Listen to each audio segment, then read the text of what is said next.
So another world's first for two-wheel obsession. We're taking a look today at the brand new for 2017 optional lighting kit for the 2017 and up Yamaha FZ09 MT09. So let's get these boxes open. We've got the lights themselves and the mounting kit and see what they look like. Inside the box we have the lights themselves, which are projector style LEDs. And yes, this kit is completely plug and play. There's zero wiring to do. They plug right into the stock harness. It's meant for this kit on the bike itself. And yes, this is switched. They give you a waterproof switch assembly here that mounts to the handlebar just to the right of the left mirror, so right in line with the rest of the lighting switches. Now, one little niggle point here is the look of this rubber cover. This is how they've waterproofed the switch. It's just kind of a rubber sheath that goes over the switch assembly itself, which is just a digital switch with a light. So this rubber cap is what waterproofs it. And it's not exactly a gloss black match to the rest of the switches. It's kind of a, I don't know, metallic flake kind of look. But everything else looks absolutely factory, like any other part on the bike.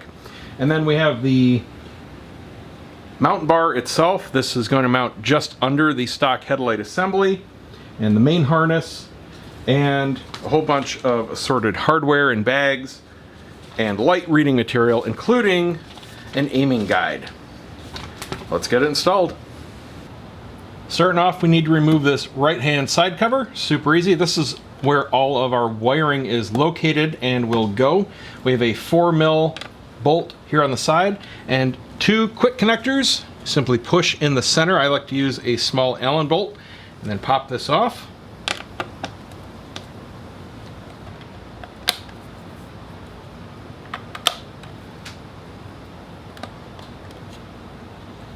Once you push on the center, just slide the whole pin assembly out. It helps if you rock the part back and forth just a little bit, and that loosens it for you. Now there's a rubber post that comes out of an O-ring. Just gently pull the whole assembly towards the outside, and it pops free. And there's the post. So now we've got access to all our wiring. Now we get to assemble the actual lights onto the bar, just following the diagrams for the bolts, washers, spacers, nuts, and all that kind of good stuff. It's all spelled out here. Just follow the diagram. So the first thing is to pop these rubber grommets into the bracket itself. Just work them around. Do all 4 slots. Now when you start assembly, make sure the little ears are slightly pointing down. It's just a slight canter. Now we're going to put in 4 of these metal bushings. Just slide them in from the inside. Now again, making sure these tabs are just slightly pointed down, go ahead and slide the light in between the metal bushings. Now this larger steel sleeve, ooh, thunder, this is going to go in between. Take a button head bolt and a washer, start it from the outside, and it takes a little finagling, but align everything and get it assembled. A little tough here just to keep the camera angle and show you guys what's going on. Get that slide through, there we go. And another washer on the other side, and finish it off with a nut. And just take this to hand snug. We're not going to cinch these down. We're going to align them after they get on the bike. Go ahead and do the other one, and your assembly will be good to go. So now what we have to do is remove the 2 bottom fork tube bolts. They're going to be replaced by these longer black ones and these extra bushings. Now the important thing here is to use a good quality wrench. I'm using these T-bar wrenches. There is no room to get at these top ones with a ratchet and socket. The torque spec on these are 17 foot-pounds, so just slightly more than a spark plug, and you're going to have to do them by feel. There's just no room to get a torque wrench in here. It's not that big of a deal, but if you're unsure, please get somebody else to do it for you and help you out. And you have to make sure that all 4 are retorqued after we put these back on. So we're going to run these bolts out, put the bracket on, put the spacers on, put the new bolts in, and snug them all back up. This is a 6 mil, by the way.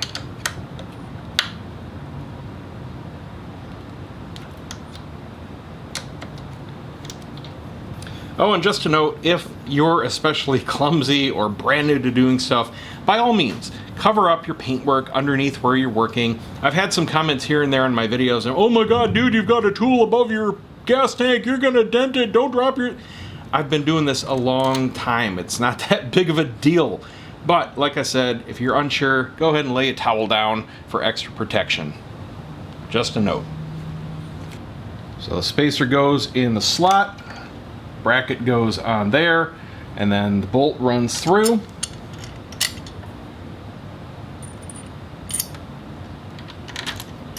Same on the other side. Torque the 2 new ones down to 17 foot-pounds, and then torque the 2 top ones. Make sure they're properly snugged.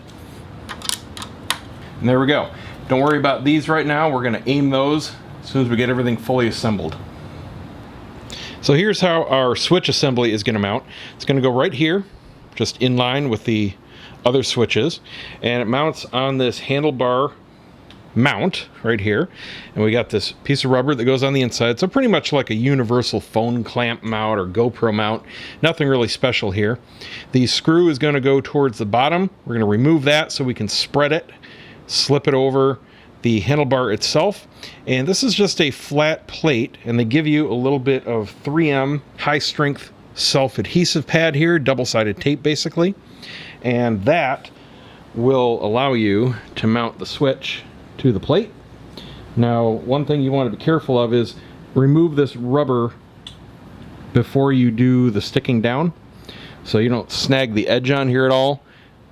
And one other thing to note here, in my kit there seems to be an extra fastener. I have no idea what this is for. It's not in the parts list, and it's not referenced anywhere in the instructions. It's a large, come on camera, focus. There we go. Absolutely no clue what this is to. It's nothing that came off the bike, but it was in a bag all alone. So if you get one of these in your kit, as far as I know, it's not supposed to be there. Just a note. Remove the screw, stretch it open carefully. Try to do both sides. It is going to deform a little bit, but it'll come right back once you cinch that screw down. Now take your rubber pad, carefully place it over the bar, and now very carefully, short side towards you, slip the clamp over your bars, put that screw back in, position the switch at the angle you want it, tighten it back down. Okay, so another gotcha with the instructions. The instructions say you just have to remove this to get to the appropriate connector, and that is false. It is actually just up in here under the tank. Not a big deal. A lot of people, for some reason, are so scared about removing this tank, but it's just like 4 bolts. It's not a big deal. And you have to take it off to do pretty much anything on the bike under the hood here. I mean, the air filter. It's not a big deal. So we're going to take off the seat. I'll put a link here to the video where I've got, you know, explicit instructions to break everything down. We don't have to remove the seat. We're just tilting it up a little bit, just about that far to get to the connector right about here. If you can do it with one hand, which I can, it's not that big of a deal. If you need somebody to help hold it up while you undo the connector, that's fine too. But it's just removing the seat. We're going to loosen the 2 bolts that are right back here under the seat. We've got 4 push connectors, and this plastic piece comes off, and we're going to take out the 2 bolts, one on each side right here, and tilt it up. Not a big deal. Like I said, full instructions I'll put in the other video here, rather than drag this one out even further. Now, where you run your wire is going to be up to you. They kind of give you a diagram, but it doesn't really tell you much. I'm not a fan of seeing wires, so I've got it tucked way out of the way. I followed the factory loom here on the bar itself, and I used the factory connector. It's a reusable zip tie, basically. You just pull the little lever down and it slides right out to loosen. Got it tucked down, running down through here, tucked underneath some of the stock wires, through the factory wire loom, right in there, over to the other side. Now, however you mount yours or run your wires, just make sure that you leave yourself enough slack. Turn the bars both ways to full extension. Make sure that you have slack. And then I just put a zip tie right here, right where the factory zip tie is for the main loom. And I'm just going to trim that off. And then I got it tucked in around the other side, right up with the rest of the wires. And all we have to do is get to here. Now I can go ahead and lift this tank up, get to the stock power connector. I've got the main harness that came with the kit. That's going to plug in there. And then this and the two lights mount to it. And then it zip ties up here to the frame. So here's our new factory wiring harness. This is the power receptacle, and it's going to plug into our connector up here. This is the built-in relay. This is where the switch will come in, and the two lights go to here. So that's going to connect up to here. This is going to connect into here. This is just going to zip tie to a hole here on the frame somewhere. And then we just kind of squish everything up and zip tie it in place and put our cover back on. This side is going to be very, very messy. And by the way, this power port from the factory does have a dedicated 5-amp fuse in the stock fuse box just for these lights. That's what this power adapter here, or power connector, is designed for, this light kit. So here's the connector we need. It's just hiding up there. Just pinch this little center connector. This is just a cap sitting on the plug itself. A little tough with one hand, but not a big deal. There we go. So now we're going to plug in our new harness.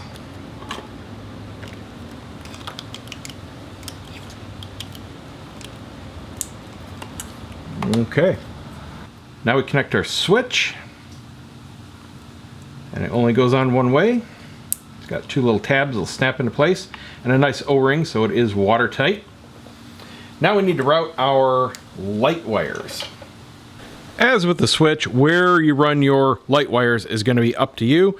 I ran them just up out of the way, put one zip tie here, ran them back, zip tied them to the factory loom, and pretty much just followed the same routing as the switch. Back down under, got everything connected and ready to go. Now, it is a good thing that I decided to be able to raise the tank, because it is going to be a very tight fit. Now, as far as I can tell, reading the instructions, and I may be wrong, but I don't think so, they want you to drill a hole to mount the relay, which is right in the middle of your frame there, because there is no hole for what they show it being zip tied to. They just want you to put a zip tie through here and mount it against the bike. But there's really no need to do that, because there's all kinds of room under here once you just lift up the tank a little bit. Straighten the bars out here. I'm just lifting it up with my thumb. You can see it's very easy to do. Tons of room right in there just to put all the wires in, up out of the way. So that's what I'm going to go ahead and do right now. Oh, and before you button everything up, it's a good time to go ahead and make sure they work. Let's fire it up.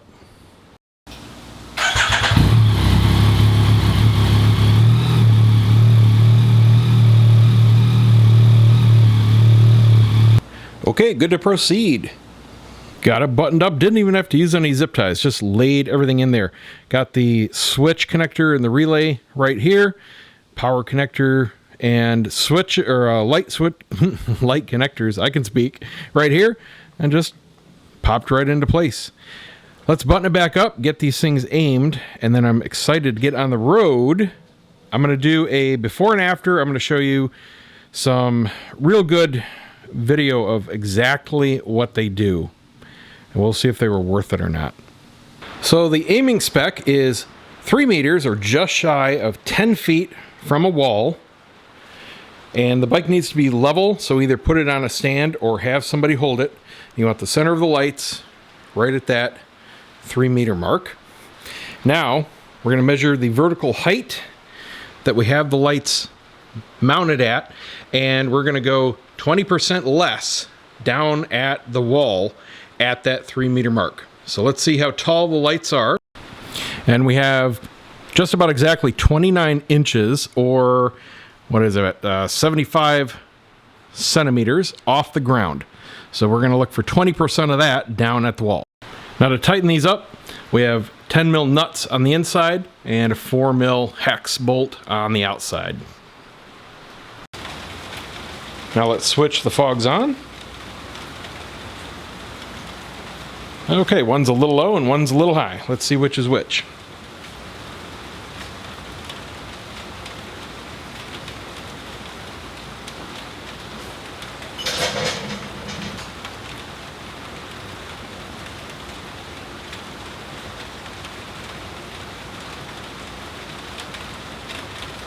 And by the way these are mounted, because of the rubber bushings that everything is actually attached to, you snug down the mounting nut very tight, and then it stays where you put it, but it has some built-in bounce. So they're not rigidly mounted. That little wiggle you see as I was getting it into final position, that's always going to be there.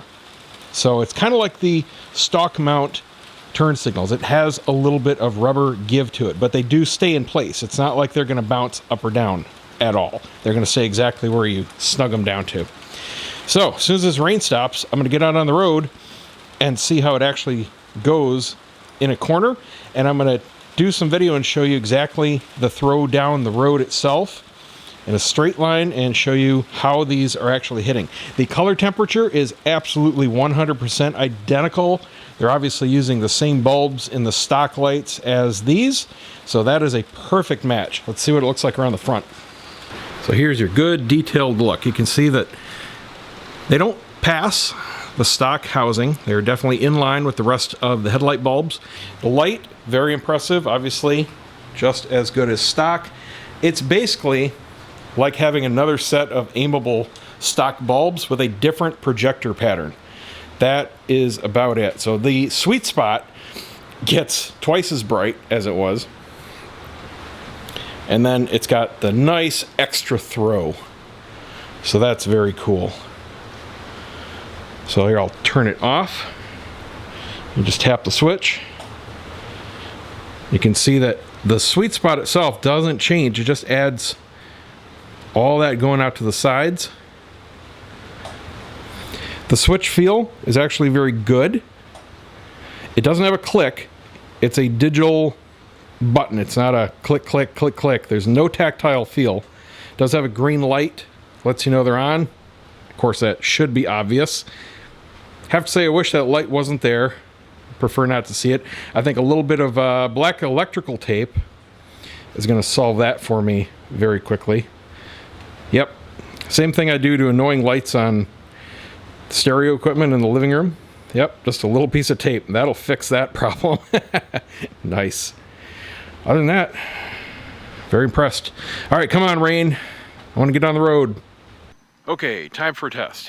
Now, what I got is the bike, obviously at night. Down the road, it's just very, very dimly lit by this one street light at the house next door. There's a parked car 2 houses down, so I'm going to kind of use that as my guideline to see where the beam spread is hitting. Obviously, I don't want to go too high. First, I'm going to turn on the regular headlights. We'll see where those hit.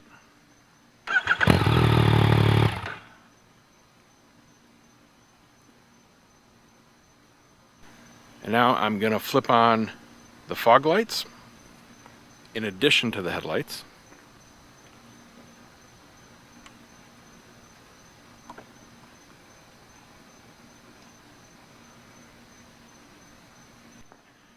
Now we're going to go just to the fog lights. Now here's how these are wired. It is a switched power supply, so you don't have to worry about draining your battery with your key out, but you can have them on without the bike running, unlike the headlights, or I should say you can turn them on before the bike is started, unlike the headlights.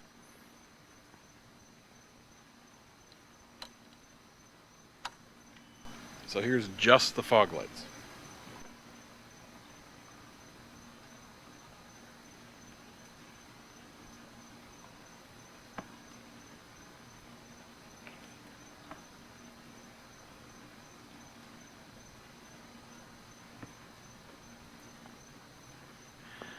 So one thing that I couldn't tell inside in the garage is it does have a nice spread of light above and below the core beam, unlike the headlights, which are very sharply cut off. This has some nice throw. It still has a very bright core, but more of an orb surrounding it, I think we might be okay. Especially when I'm tipping it here to the sides, and you can see that it's not just a sharp cutoff line. That's the main problem with the headlights, because you don't see anything beyond it. But this is throwing. Obviously, it's throwing off some really nice light in conjunction with the headlights down the street. Now, looking at that car down there, it's just hitting the hood line, set up as stock. So I definitely don't want to go any higher than what they recommend, because that would be blinding oncoming drivers. And he's only 2 houses down, so that's absolutely perfect. Okay, let's take it out on the street and see what happens. Oh, and just a quick note, if you ever see comparisons, be it photos or videos like this of lights on the internet, take them with a huge grain of salt, because they must, absolutely must, be taken with all settings, if it's a comparison, in manual mode. All the exposure settings and the white balance must be set manually, because if anything is left automatic to the camera, it compensates, and it doesn't do you any good. So you can't tell color difference, and you can't tell brightness difference between A and B. Obviously, I have everything here on manual, so what you see is exactly what you get. And this is, I'm looking at the screen here, and it's exactly as it looks to my eye. I can see the same details on the screen as I do here in real life. Let's fire up the bike and get some gas first, because this thing's been blinking on low for like ever. And let's see how it does on the road. Alright, let's check this out on the road. Now, here is just the headlights, and you can see the nice, sharp cutoff, razor sharp line. Here are the addition of the fog lights. Oop, a little hard to push there with the finger. A little bit higher, because we're going back from that 10-foot measure mark, and obviously much wider. So we are getting a ton more light. Let's do that again. Let's go into neutral here. And you can see my little black tape trip worked. Love it. Just headlights. Fogs also. Now, bear in mind, you are watching a GoPro. GoPros do not have manual exposure modes, so do not judge the brightness here. Just view the actual light throw. Switching between these two, the GoPro may be changing exposure settings to even them out. It is noticeably overall brighter with them on. It should be obvious, but you never know. But when you're watching GoPro videos, they're all on auto exposure. Trying to be quiet here because it's freaking 2 in the morning. Finally stopped raining. It's a light drizzle. It'll have to do because it's going to rain for the next week solid. I won't have a chance to do any of these. So looking at the houses here, you can see that upper line is the fog lights. They kind of converge on very close objects, and they're lighting up just the top of the sign with that aura of light. It's a much more even light pattern, I have to say. I'm loving it right now. Just going straight down the road. Let's turn them off here. It's like you have a bulb burnt out going back. I didn't think it would be that dramatic of a difference, but it really is. Here's on. Lights up all the mailboxes too. I don't know if the GoPro's going to pick that up. Off. On. Here's the brights. You can see they're even higher and much more intense. Straight down the middle. Just a gunshot little circle of brights. And off. Alright, so here's kind of a dark stretch. Off. On. Wow. That is really nice. That is really nice. Just going straight down the road. What a difference. Off. On. And it's not blinding people. That's what I'm very happy about. This is the stock aiming, mind you. This is not me messing with it or trying to raise it. This is the legal setting. Very impressed. I'm very happy to say that my initial impressions were proven wrong, because like I said, I couldn't see the actual light spread in the garage. It's just too close, and you don't see the effect on the road. That's why it's important to, when you're judging something, not only make sure the camera is set up right, or ask if it is, or whatever, but You can't go by just a picture of shining on a garage door. You can't just go by a picture shining down a street. You have to really view different scenarios in different situations. Man, I'm very used to it now. It really does seem like a bulb is burnt out turning it off. That is fantastic. Worth 500 bucks? Well, that, my friends, is going to depend on you. Oh, by the way, I'm also riding with the new rubber larger foot pegs that I put on. And they are really nice. Check out my video coming next, if you're watching these as they come out, for how to install those and where to get them. Super cheap. Very comfy.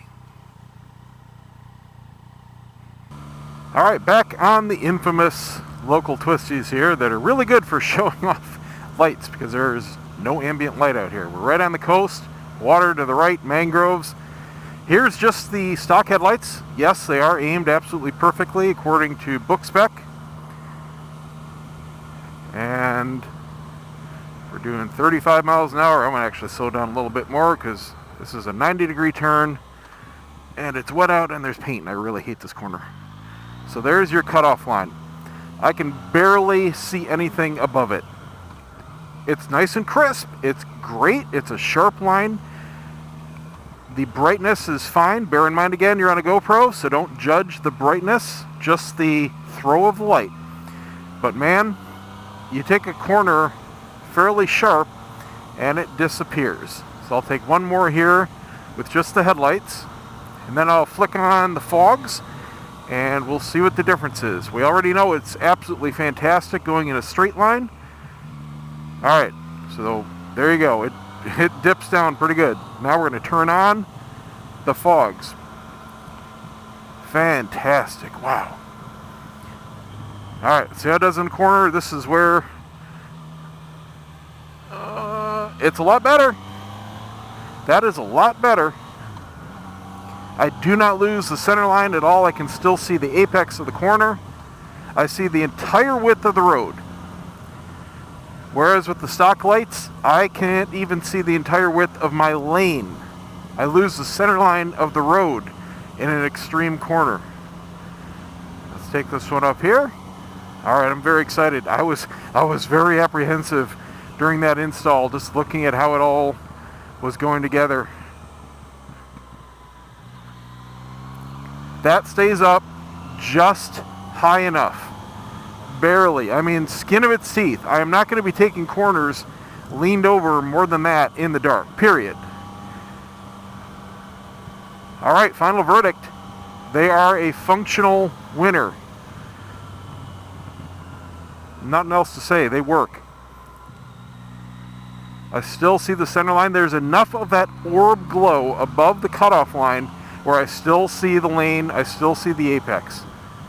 To my naked eye. Bear in mind the GoPro is going to show a different image. So you just have to take my word for it as to what I'm physically seeing. I wish the GoPros had a completely manual setup, but that's the way it is. Alright, very cool. Now let's talk about, is it worth it? That's the elephant in the room. They're 500 freaking bucks. 500 freaking dollars for the stinking bracket, switch, lights, wiring. Is it worth 500 bucks? Physically, no. There's nothing physical about it worth even 400, even 350. They're very basic. There's nothing special about them whatsoever. Convenience-wise, doesn't get any more convenience. The bike is made for these lights all around. That's all there is to it. You cannot get a better setup as far as a stock integration. They obviously match the color temperature perfectly of the lights. They match the aesthetics of the bike perfectly. And they function absolutely beautifully. I'm blown away by the results going down the road in a straight line. I'm happy enough with them in a corner. I don't think it could be any better for a fork mounted solution. You would need it to be frame mounted for it to be any better. So I'm not complaining at all. This is as good as it gets for a static fork mounted light solution. Love it. Well, there you go, guys. Hope this helps somebody. At least make up your mind. Maybe you're looking for something, not these, but just something. This can at least give you an idea of how it's going to look if you can find some lights with a similar light throw. Maybe you don't care about the aesthetics.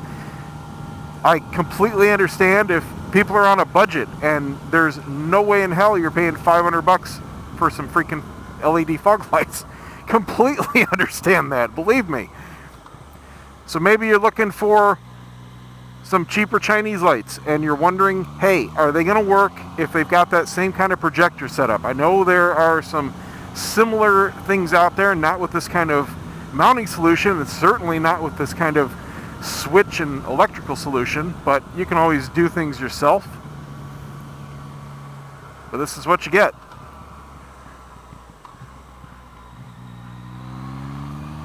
So I'm happy with the purchase. Not happy with the price, but I'm happy with the results, and that's what matters most to me.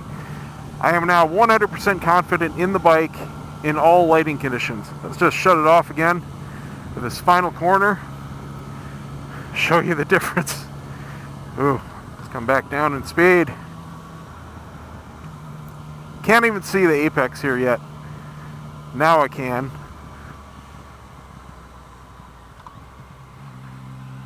Absolutely disappears. Enough of that. Back on. Ah, lovely.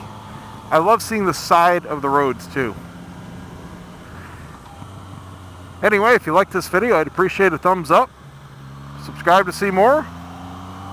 If you really liked it, tell your friends. Ask them to subscribe. That's what I love the most. See you guys.